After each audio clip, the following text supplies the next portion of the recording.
অকল ছাত্ৰ ছাত্ৰীসকল আমাৰ মাধ্যম হয় বহুত সময়ত, কাৰণ তেওঁলোকে এটা ভাল মিডিয়েটৰ হ'ব পাৰে। আৰু আজিৰ যিটো থিম, এই বছৰৰ থিমটো নিশ্চয় চবেই জানে। আজিৰ থিমটো এই নেশ্যনেল ছায়েন্স ডে 2025ৰ থিমটো কি?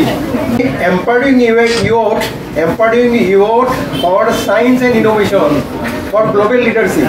গতিকে ইউথবিলাকক আমি এম্পাৱাৰ কৰিব লাগে, অকল ছায়েন্স আৰু ইন'ভেশ্যনৰ কাৰণেই নহয়। গতিকে ছায়েন্স এডুকেটৰ হিচাপেও আমি ইউথবিলাকৰ সহায় লাগে, কাৰণ ছায়েন্স এডুকেটৰ হ'ব লাগিলে ইউথবিলাকৰ এটা ডাঙৰ অৰিহণা আছে। বহুতখিনি ছুপাৰষ্টিশ্যন এতিয়াও মানুহৰ আছে। ছুপাৰষ্টিশ্যন থকাৰ কাৰণে আমাৰ মানুহে এতিয়াও বহুত বেমাৰত ভুক্তভোগী, কাৰণ এই বেমাৰৰ কাৰণে তেওঁলোকে যিটোৱে আচলতে বিজ্ঞান ভিত্তিত যিখিনি চিকিৎসা কৰিব লাগে সেইখিনি নকৰি তেওঁলোকৰ যিটো ছুপাৰষ্টিশ্যন আছে মনোভাৱ আছে, এইটোৰ লৈ তেওঁলোকে গাঁৱলীয়া বেজালি কৰে বা অন্য কিছুমান ঔষধ খায়। এইবিলাক খোৱাৰ ফলতো কিছুমান কেতিয়াবা অসুবিধা পৰে। গতিকে এইবিলাক অলপ সচেতনতাৰ দৰকাৰ, প্ৰয়োজন হৈ পৰিছে। গতিকে এই বিষয়ে দুই এটা কথা পাতিম। এইটো শব্দটো মই বিশ্লেষণ কৰিব নালাগে বুলি ক'লে যে দুটা শব্দৰ পৰা অহা, আৰু ৱৰ্ল্ড হেল্থ অৰ্গেনাইজেশ্যন যে বিশ্ব স্বাস্থ্য সংস্থাই এই কথাটো কৈয়ে দিছে যে যিবিলাক ডিজিজ এনিমেলৰ পৰা মানুহলৈকে আহে এইবিলাককে জুন'টিক বুলি কোৱা হয়। জীৱ জন্তুৰো মৃত্যু হ'ব পাৰে, আৰু যিটো আমাৰ বেপাৰ বাণিজ্য এই বেমাৰ বাণিজ্যটো যথেষ্টখিনি ক্ষতি হ'ব পাৰে।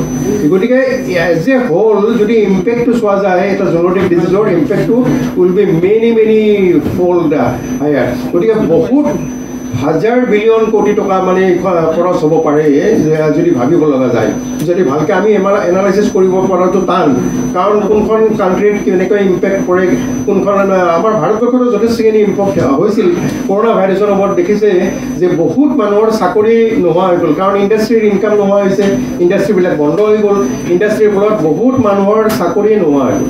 গতিকে এনেকুৱা এখন দুৰ্যোগ যাতে নাহক, আৰু তাৰ কাৰণে আমি কি কাৰণে এই ব্যৱস্থা কেনেকৈ কৰিব পাৰোঁ, কেনেকৈ আমি ডিজিজ এটা প্ৰেডিক্ট কৰিব পাৰিম, ক'ত হ'ব পাৰে সেইটো ডিজিজ, এনেকুৱা ধৰণৰ তথ্য এতিয়া ইন'ভেটিভ তথ্যৰ প্ৰয়োজন হৈ পৰিছে। আৰু গতিকে ইউথবিলাকক আমি যদি চেঞ্চিটাইজ কৰিব পাৰোঁ, ইউথবিলাকৰ যদি ইন'ভেটিভ মাইণ্ড থাকে, they can be a good scientist. Ayush মিনিষ্ট্ৰীটো কেনেকৈ আহিলে? এই কৰোণা ভাইৰাছৰ যিটো আয়ুৰ্বেদিক ঔষধৰ যিটো প্ৰয়োগ, এই আয়ুৰ্বেদিক ঔষধৰ প্ৰয়োগৰ ফলতেই আয়ুষ মিনিষ্ট্ৰীটো আজি এতিয়া আৰম্ভ হৈ পেলাই এতিয়া আয়ুৰ্বেদিকৰ যিটো এতিয়া মিনিষ্ট্ৰী, এটা ইণ্ডিপেণ্ডেণ্ট মিনিষ্ট্ৰী হৈ গ'ল, আয়ুৰ্বেদিক ইউনিভাৰ্চিটি হৈছে। এইবিলাকৰ কিন্তু প্ৰয়োগটো দেখা গৈছে যে খুব ভাল। গতিকে এইবিলাক যদি ভাল ছিষ্টেমেটিকেলি চাইণ্টিফিকেলি কৰা যায়, ভালকৈ এনালাইচিছ, তেতিয়াহ'লেও মানুহৰ আমাৰ সময়ত যিখিনি চিকিৎসা কৰিব লাগে বা সময়ত যিখিনি মানুহ সুবিধা পাব লাগে এইখিনি কৰিব পাৰি কম খৰচত। এতিয়া মানুহৰ সংক্ৰামক বেমাৰ বুলি ক'লে ইনফেকচিয়াছ ডিজিজবিলাক আমি সংক্ৰামক বেমাৰ বুলি কওঁ। ইনফেকচিয়াছ ডিজিজবিলাক প্ৰায় 14মান ইনফেকচিয়াছ ডিজিজ এতিয়ালৈকে জনা মানুহৰ সংক্ৰামক বেমাৰ আছে, আৰু তাৰ ভিতৰত কিছুমান অতি মাৰাত্মক, কিছুমান সাধাৰণ, আৰু কিছুমানক অৱহেলিত বুলি কোৱা হয়, কিছুমানক নেগলেক্টেড ইনফেকচিয়াছ ডিজিজ বা নেগলেক্টেড ট্ৰপিকেল ইনফেকচিয়াছ ডিজিজ বুলি কোৱা হয়। সেইবিলাকৰ কিন্তু আমাৰ মাজত আছে। প্ৰায় প্ৰত্যেকজন মানুহে এটা নহয় এটা সেনেকুৱা ট্ৰপিকেল ডিজিজৰ লগত আক্ৰান্ত হৈয়ে আছে। ফিটা পেলু এটা জুন'টিক বেমাৰ হ'ব পাৰে। ফিটা পেলু বুলি টেপম নোহোৱা মানুহ কিজানি নায়েই এতিয়া। টেপমৰ কাৰণ আমাৰ ঘৰচীয়া পেটবিলাকৰ লগতে কুকুৰবিলাকৰ লগতে আমি বহুত সময়ত থাকোঁ, বা আমাৰ ঘৰতে থাকে। এইবিলাক থাকিলে আমাৰ কেতিয়াবা আমি সেইবিলাকৰ পৰা টেপৰ পৰা আক্ৰান্ত হৈ যাওঁ। অকল খোৱা বস্তুৰ লগত নহয়, অন্য যোগেদিও আমি এনেকুৱা আক্ৰান্ত হৈ যাব পাৰোঁ। গতিকে ইয়াৰে ভিতৰত 60% বেমাৰ হ'ল জুন'টিক বেমাৰ। এই 60% প্ৰায় 850টামান জুন'টিক বেমাৰ।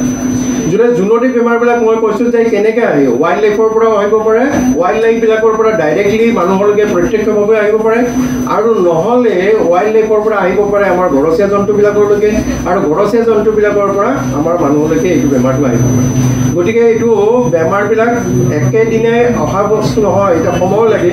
কাৰণ কিছুমান বেমাৰ একেদিনাই যে আজি মই ফৰেষ্টত কাম কৰিছোঁ কালিয়ে মই আক্ৰান্ত হ'ম বুলি এনেকুৱা কথা নহয়। কেতিয়াবা ফৰেষ্টত কাম কৰি থকাৰ সময়ত বা হাবিত কাম কৰি থকাৰ লগত বা আমাৰ ঘৰচীয়া জন্তুবিলাকৰ লগত আমি চলি থকাৰ সময়ত এটা সময়সীমাৰ মাজত আমি কেতিয়াবা হঠাতে আক্ৰান্ত হৈ যাওঁ। ট্ৰেভেলৰ কাৰণেও বহুতখিনি বেমাৰ, এতিয়া চাইনাত উৎপত্তি হোৱা বেমাৰ এটা 5 দিনৰ নালাগে, এদিনৰ ভিতৰতে চাইনাৰ পৰা আহি পেলাই ভাৰতবৰ্ষত আহিব পাৰে। কাৰণ আজি চাইনাত থকা মানুহ এজন যদি আক্ৰান্ত মানুহ এজন যদি আমি আনি ভাৰতবৰ্ষত আজি উগাণ্ডাত ইবোলা ভাইৰাছত উগাণ্ডাত আক্ৰান্ত ব্যক্তি এটা যদি আহি আমি যদি ভাৰতবৰ্ষত সোমাই দিওঁ, তেওঁ উইদিন নো টাইম মানে কম সময়ৰ ভিতৰতে তেওঁ 10জন মানুহক আক্ৰান্ত কৰাই দিব। গতিকে আমাৰ সেই ব্যৱস্থাবিলাকত আমাৰ থাকিব লাগিব চাৰ্ভেলেঞ্চ এই নিৰূপণ কৰাৰ ব্যৱস্থাবিলাকো থাকিব। কাৰণ এই বেমাৰটো হৈ আছিল চাইনাত 2019 ডিচেম্বৰত চাইনাত আৰম্ভ হৈছিল কৰোণা ভাইৰাছ। এই যিটো হৰ্চো বেটৰ এটা 13-5 বেট আছে, এইটো এটা হৰ্চো বেটৰ কথা কৈছোঁ। হৰ্চো বেটটোৰ কৰোণা ভাইৰাছৰ যিটো উৎপত্তি স্থল বুলি ক'ব লাগে, এই উৎপত্তি স্থলটো হ'ল এইটো এটা হৰ্চো বেট। 26 প্ৰকাৰৰ কৰোণা ভাইৰাছ এই হৰ্চো বেটত থাকিব। হৰ্চো বেটটো মানুহে চাইনাত ভাবিব নোৱাৰি, তাতে তেওঁলোকে এইটো ৱেইট মাৰ্কেটত বিক্ৰী হয় আৰু তাতে তেওঁলোকে চুপ হিচাপে ব্যৱহাৰ কৰে। আৰু এই হৰ্চো বেটৰ পৰাই এই কৰোণা ভাইৰাছটোৰ উৎপত্তি হোৱা বুলি ক'ব পাৰি। কাৰণ 2003 চাৰ্চ বুলি কৰোণা ভাইৰাছৰ এটা বেমাৰ আহিছিল, চিভিয়াৰ একিউট ৰেছপিৰেটৰী চিণ্ড্ৰম 2003, সেইটো চাইনাতে হৈছিল। চাইনাৰ পৰা গৈ পেলাই চিভেট কেট জহামল, বাদুলিৰ পৰা জহামললৈকে গ'ল আৰু জহামলবিলাক মানুহে খোৱাৰ পিছত মানুহত আক্ৰান্ত। তাৰপিছত 2013 আৰু এটা হ'ল March middle east respiratory syndrome, সেইটোও কৰোণা ভাইৰাছৰ দ্বাৰা বেমাৰ, সেইটোও কৰোণা ভাইৰাছ। আজি যি কৰোণা ভাইৰাছৰ বেমাৰটোৰ ক'ভিডৰ কাৰণে ভেকচিনটো উৎপত্তি হ'ল খুব কম সময়ৰ কাৰণে, জানেনে কি কাৰণে? 2003 চনতে কৰোণা ভাইৰাছৰ ভেকচিন বনোৱাৰ কাৰণে প্ৰচেষ্টা চলোৱা হৈছিল। তেতিয়া বেমাৰটো কম সময়ৰ ভিতৰতে হাম কাটি গ'ল কৰাৰ কাৰণে সেই ভেকচিনটোৰ ব্যৱহাৰ নহ'ল। সেইকাৰণে এই যিহেতু 2003 চনৰ যিটো কৰোণা ভাইৰাছৰ, এই কৰোণা ভাইৰাছৰে এইটো এটা ৰূপান্তৰ। এই COVID-19 কৰোণা ভাইৰাছৰ সেইকাৰণে কোৱা হৈছিল এইটো SARS-CoV-2। খাদ্য অভ্যাসৰ ওপৰত গুৰুত্ব দিব লাগিব। ছাৰে কৈছে যে প্ৰতি 5 বছৰৰ মূৰে মূৰে এটা পেণ্ডেমিক ডিজিজ আহে আৰু এতিয়া নেক্সট আমাৰ 25-26ৰ ভিতৰত তেনেকুৱা এটা চান্স আছে। আৰু সেই পেণ্ডেমিকটো কি হ'ব পাৰে সেইটোৰ ওপৰতো ছাৰে কৈছে। গতিকে তোমালোকে মনত ৰাখিবা, সেই পেণ্ডেমিকটো ইনফ্লুৱেঞ্জাৰ ওপৰত হ'ব পাৰে। গতিকে তোমালোকে সাৱধান হোৱা। পানীৰো লেপ্টোস্পাইৰচিছ, পানী খোৱাত সাৱধানতা অৱলম্বন কৰিবা। যিকোনো য'তে ত'তে পানী নাখাবা, যাৰ ফলত তোমালোক ভাল হৈ থাকিবা। তোমালোক আমাৰ সম্পদ। আজি এই বিজ্ঞান দিৱসত তোমালোকে প্ৰতিজ্ঞা লোৱা যে আমি এই কৰিম। ৰেবিছ ডিজিজৰ ওপৰত সুন্দৰ ব্যাখ্যা দাঙি ধৰিছে।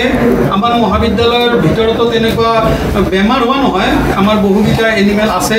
আমাৰ তত্ত্বাৱধায়ক বুলিয়ে কৈছোঁ, আমাৰ ডক্টৰ ৰতননাথ ডাঙৰীয়াই যিহেতু অলপ বেছি কেয়াৰ লয় বা তেখেত ঘৰতো এইবিলাক পোহে। গতিকে মই আজি প্লেটফৰ্মতে কৈছোঁ, আমাক ছাৰে সহায় কৰক, আমি সেইটো এৱাৰনেছ প্ৰগ্ৰেম ইয়াতে কৰিম। আৰু জুনোটিক ডিজিজৰ ওপৰতো আমি আমাৰ যি ওচৰ চুবুৰীয়া মাখিবা, হাৰিভাঙা, জলখানা, বালি এইবিলাক গাঁও অঞ্চল আছে, ছাৰে যদি সহায় কৰে, আমাক যদি ছাৰ্ভে কৰিবলৈ সহায় কৰে, তেনেহ'লে নিশ্চয় আমি তাতো আগবাঢ়ি আহিম। ছাৰৰ আমি সহায় বিচাৰিছোঁ।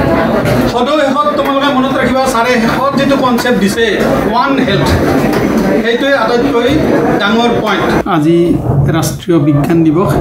এই বিজ্ঞান দিৱসৰ লগত সংগতি ৰাখি টিহু মহাবিদ্যালয়ৰ ছায়েন্স ফৰামৰ সহযোগত আৰু অসম এগ্ৰিকালচাৰ ইউনিভাৰ্চিটিৰ ভেটেনেৰি ডিপাৰ্টমেণ্টৰ উদ্যোগত ইয়াত আমি এখন এৱাৰনেছ প্ৰগ্ৰেম পাতিছিলোঁ জেনেটিক ডিজিজৰ ওপৰত। আৰু এই এৱাৰনেছ প্ৰগ্ৰেমটোত প্ৰায় 120জন ছাত্ৰ ছাত্ৰী অংশগ্ৰহণ কৰে। লগতে আমাৰ ছায়েন্স ফৰামৰ শিক্ষক শিক্ষয়িত্ৰীৰ উপৰিও অন্যান্য বিভাগৰ শিক্ষক শিক্ষয়িত্ৰীসকলেও অংশগ্ৰহণ কৰে। সুন্দৰ সফল অনুষ্ঠান। পৰৱৰ্তী সময়ত অসম এগ্ৰিকালচাৰ ইউনিভাৰ্চিটিৰ ভেটেনেৰি ডিপাৰ্টমেণ্টৰ সহযোগত এই অঞ্চলতো এনেকুৱা প্ৰগ্ৰেম অনুষ্ঠান পাতিবলৈ সক্ষম হ'ম বুলি আমি আজি আশ্বস্ত হৈছোঁ।